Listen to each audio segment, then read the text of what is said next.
नमस्कार, स्वागत है आपका बिहार समाचार में। बिहार वालों के लिए बड़ी खबर है। बिहार में आज भी भयानक बारिश का अलर्ट जारी कर दिया गया है। साथ ही मुख्यमंत्री नीतीश कुमार तेजस्वी के साथ मिलकर सरकार बना सकते हैं। बड़ी खबर आ रही है। तो इसी के बीच मुख्यमंत्री नीतीश कुमार जी ने बिहार के गरीबों के लिए, किसानों के लिए, मजदूरों के लिए बड़े ऐलान कर दिए हैं। तो आज की बड़ी खबरों पर बात करने से पहले आपसे एक छोटी सी अनुरोध है, कृपया वीडियो को एक प्यारा सा लाइक अवश्य कर दीजिएगा। आपका लाइक करना ही हमारी मेहनत का फल होता है।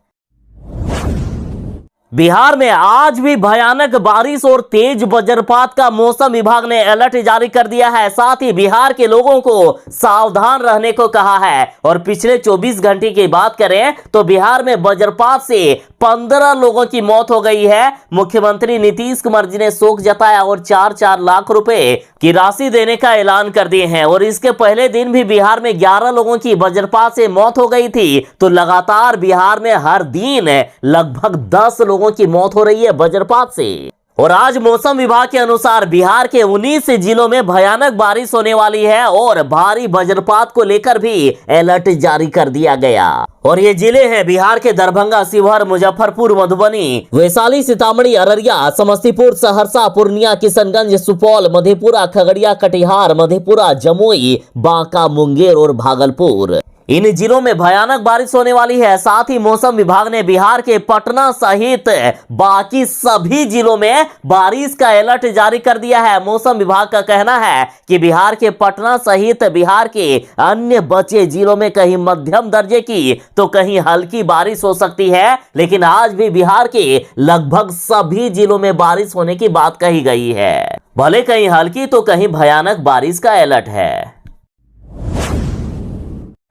एक तरफ जहां लगातार ये दावे हो रहे हैं कि मुख्यमंत्री नीतीश कुमार जी एक बार फिर से पलटी मार सकते हैं और तेजस्वी यादव के साथ मिलकर सरकार बना सकते हैं, और इसी बीच जगदानंद सिंह ने बड़ा ऐलान कर दिया है। जगदानंद सिंह का कहना है कि पेंडुलम है नीतीश, बिना सहारे आगे नहीं बढ़ सकते हैं। जगदानंद सिंह ने मुख्यमंत्री नीतीश कुमार जी से कह दिया है कि मुख्यमंत्री नीतीश कुमार जी, आपका राजद में स्वागत है, यहां आइए और तेजस्वी यादव को सत्ता सौंप दीजिए। जगदानंद सिंह ने कहा है कि कुछ पौधे ऐसे होते हैं जो बिना किसी सहारे के बढ़ नहीं सकते हैं और ना ही ऊंचा देख सकते हैं। ठीक उसी तरह से नीतीश कुमार जी है, जिनको सहयोग चाहिए, कभी मोदी जी का तो कभी लालू प्रसाद यादव जी का। पेंडुलम है वे, कभी इधर घूमते हैं कभी उधर, एक जगह कभी भी उनमें स्थिरता है ही नहीं। साथ ही इन्होंने कहा कि अगर नीतीश कुमार में थोड़ी भी आत्मसम्मान बचा रहता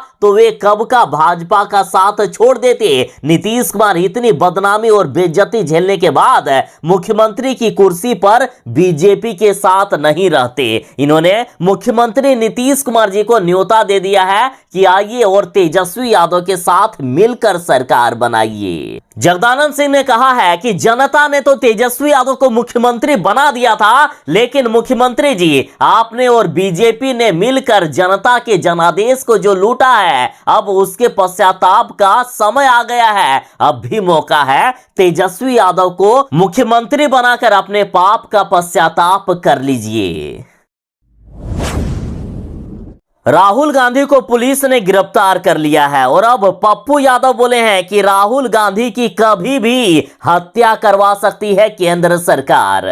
दरअसल नेशनल हेराल्ड मामले में सोनिया गांधी से पूछताछ करने के लिए पुलिस गई थी। इस दौरान कांग्रेस सांसदों ने विरोध मार्च निकाला। पुलिस ने राहुल गांधी सहित 50 सांसदों को हिरासत में ले लिया है। राहुल गांधी भी पुलिस को रोक रहे थे, इसलिए उन्हें भी पकड़ा गया है। और अब पप्पू यादव का बड़ा बयान आया है। पप्पू यादव ने कहा कि राहुल गांधी को केंद्र सरकार मरवाना चाहती है। उन्होंने कहा कि इस मामले में सुप्रीम कोर्ट को संज्ञान लेना चाहिए। साथ ही पप्पू यादव ने कहा है कि विपक्ष की सभी पार्टियों को अब एकजुट होना चाहिए। पप्पू यादव ने कहा है कि केंद्र सरकार कभी भी राहुल गांधी को मरवा सकती है। केंद्र की सरकार में कब कौन किसको मरवा दे और किसे कब जेल भेज दे पता नहीं। इन्होंने कहा, क्या लोकतंत्र में विपक्ष की आवाज को दबा दिया जाएगा? जो बात चीफ जस्टिस ने राजस्थान में कही कि जिस देश में विपक्ष की आवाज को दबाई जाएगी उस देश में लोकतंत्र नहीं हो सकता है।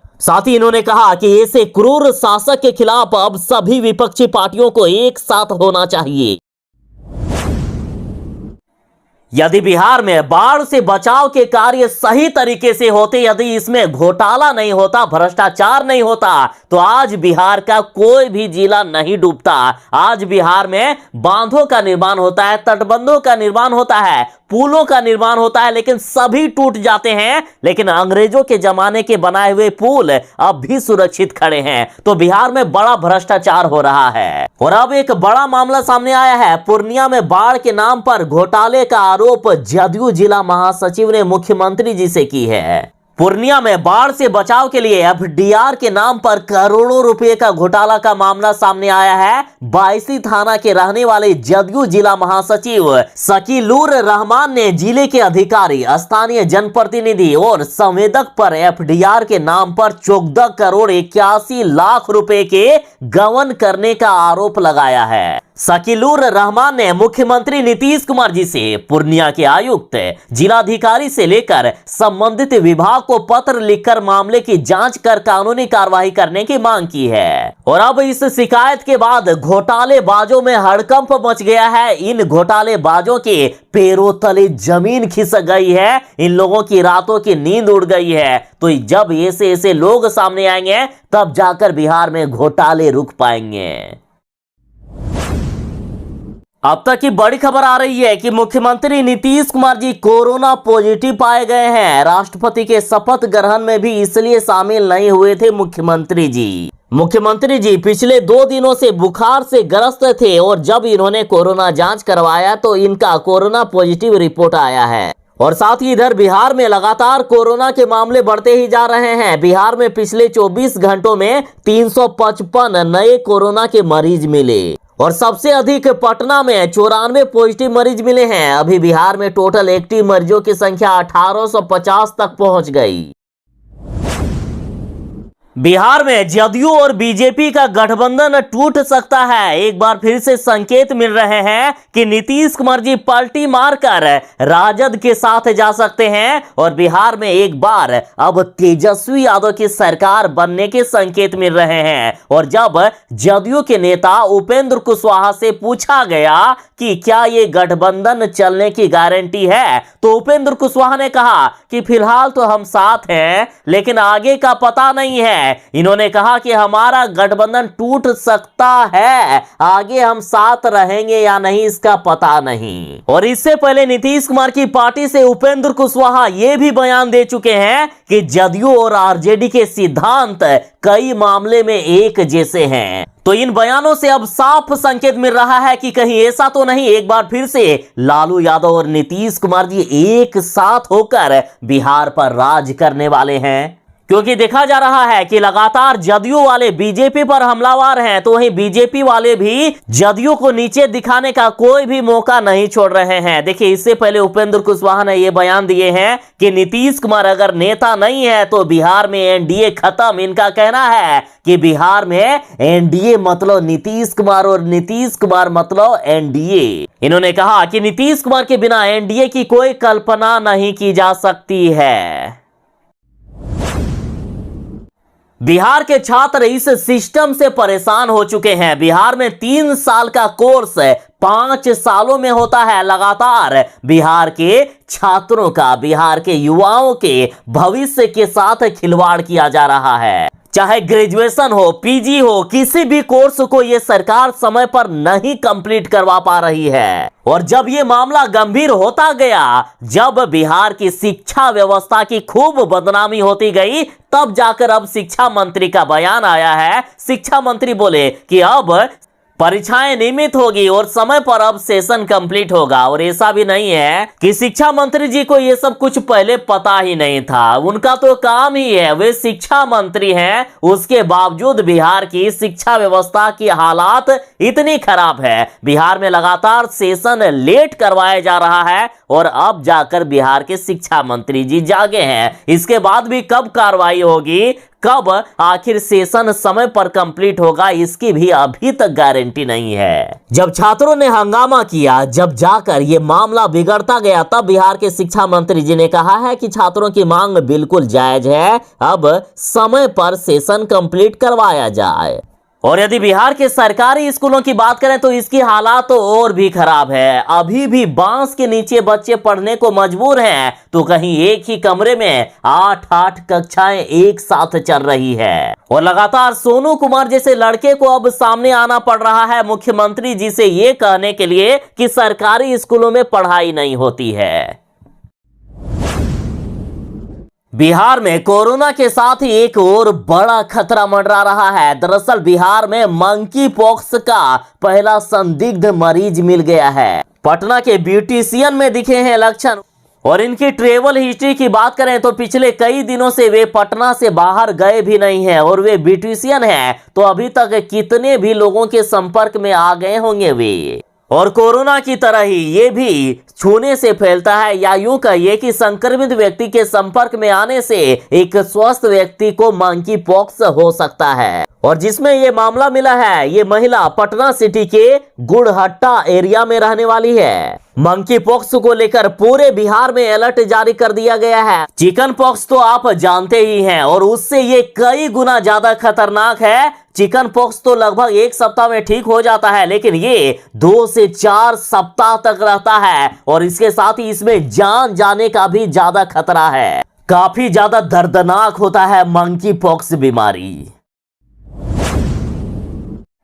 इस मोदी सरकार में जहां गरीब और आम जनता परेशान है, लगातार देश में महंगाई बढ़ती जा रही है, युवाओं को तो रोजगार नहीं मिल पा रहा है, युवा वर्ग परेशान है और अब बुजुर्गों को भी नहीं छोड़े हैं मोदी सरकार ने। देखिए, एक नया नियम लागू कर दिया गया है कि बुजुर्गों और खिलाड़ियों को रेल किराए में जो छूट मिलती थी, अब उन्हें जिंदगी में कभी भी छूट नहीं मिलेगा। रेल मंत्री जी का साफ साफ कहना है कि अब भूल जाइए रेल किराए में रियायत। लोकसभा में रेल मंत्री अश्विनी वैष्णव ने साफ तौर पर कह दिया है कि अब रेलवे किराए में बुजुर्गों और खिलाड़ियों को छूट नहीं मिलेगी। साथ ही वे अब इसका इंतजार भी करना छोड़ दे, क्योंकि अब भविष्य में कभी भी इस तरह का नियम लागू नहीं किया जाएगा। जनता के टैक्स के पैसे से बिहार के 20 मंत्रियों के लिए नया बंगला बनकर तैयार हो गया है और 15 अगस्त को सौंपी जाएगी चाबी। आप देख सकते हैं इस आलीशान बंगले को। और इससे पहले भी बिहार सरकार के मंत्रियों के पास ऐसा भी नहीं है कि बंगला नहीं था, बंगला था लेकिन वो पुराना हो गया था। तो जनता के टैक्स के पैसे से अब नया बंगला बनाया गया है। अत्याधुनिक सुविधाओं से लैस ये बंगला पटना के गर्दनीबाग में बनकर तैयार है। बता दें कि एक बंगले को बनाने में 3 करोड़ रुपए से भी अधिक की राशि खर्च होती है और इस तरह के टोटल 20 बंगले बनकर तैयार हुए हैं। एक बंगला करीब 4733.4 वर्ग फुट में बनकर तैयार हुआ और पटना में ऐसा बंगला कहीं नहीं है, ये दावा खुद इसे बनाने वाली कंपनी कर रही है। बिहार में मंत्रियों के बंगले तो समय पर बन जाते हैं, लेकिन बिहार के बाकी काम अधूरे रह जाते हैं। बिहार में बाढ़ और कटाव की 46 परियोजनाएं अधूरी है और साथ ही 2021 तक 157 योजनाओं को पूरा हो जाना था, जो आज यदि पूरे हो जाते तो शायद बिहार बाढ़ में नहीं डूबता, लेकिन ये पूरे नहीं होते हैं। साथ ही सीएजी की रिपोर्ट में जो खुलासे हुए हैं उसके अनुसार बिहार में स्वास्थ्य व्यवस्था की हाल सबसे खराब है, सबसे फिसड्डी है बिहार। तो वहीं बिहार से लगातार लोगों का पलायन होते जा रहा है। तो वहीं इस बार रिपोर्ट में बड़ा खुलासा हुआ है कि नीतीश सरकार में राजकोष में इस बार 15,000 करोड़ से भी अधिक का घाटा हुआ है। 92,000 करोड़ का हिसाब ही नहीं है और बार बार समय देने के बाद भी बिहार में नालों का निर्माण समय पर नहीं हो रहा है और ना ही सड़कों का निर्माण हो रहा है, लेकिन बिहार के मंत्रियों के आवास का निर्माण समय पर हो रहा है। नंगा फोटो यानी न्यूड फोटो शूट को लेकर रणवीर सिंह के खिलाफ केस दर्ज कर दिया गया है। वकील ने इनके खिलाफ एफआईआर दर्ज की। बॉलीवुड स्टार रणवीर सिंह ने अपनी नंगी फोटो शूट करके सोशल मीडिया पर शेयर किया है। पहले आप इनके तस्वीरों को देख सकते हैं। पूरी तरह से नंगी फोटो इन्होंने शूट करके सोशल मीडिया पर डाला है। तो देखिए इसके ट्वीट के रिट्वीट में आखिर लोग क्या कह रहे हैं। तो देखिए घासीराम रेबारी नामक ट्विटर यूजर लिखते हैं कि अगर चड्डी खरीदने की औकात नहीं है तो मैं करवाता हूं कोरियर, ताकि इस तरीके का नंगापन दिखाकर देश के युवाओं को और बिगाड़ने का काम ना करें। बेशर्म लोग, पैसा कमाने के चक्कर में कितना नीचे गिरोगे। नीस नामक ट्विटर यूजर लिखते हैं कि छी कितने गंदे हो आप। जे शर्मा कह रहे हैं कि ये शुरू से ही ऐसा ही है। तो वहीं मानगीलाल बिश्नोई बार्बर नामक ट्विटर यूजर लिखते हैं कि तुम लोगों का देश में रहना देश के लिए हानिकारक है। तुम लोगों को देश से भगा देना चाहिए, नहीं तो सलाखों के पीछे कर देना चाहिए। तो वहीं संजय सरन नामक ट्विटर यूजर ने तस्वीर शेयर करते हुए सुअर से इनकी तुलना कर दी है। और इधर खबर है कि मुंबई पुलिस ने रणवीर सिंह की न्यूड तस्वीरों को लेकर उनके खिलाफ एफआईआर दर्ज किया है। कहा गया है कि महिलाओं की भावनाओं को ठेस पहुंचाने के लिए प्राथमिकी दर्ज की गई। कई धाराएं इन पर लगाई गई है, जैसे आईपीसी की धारा 292, 293, 509 आदि। साथ ही लोग अब इनका बहिष्कार करने लगे हैं कि ये देश के युवाओं को भी बिगाड़ने का काम कर रहे हैं।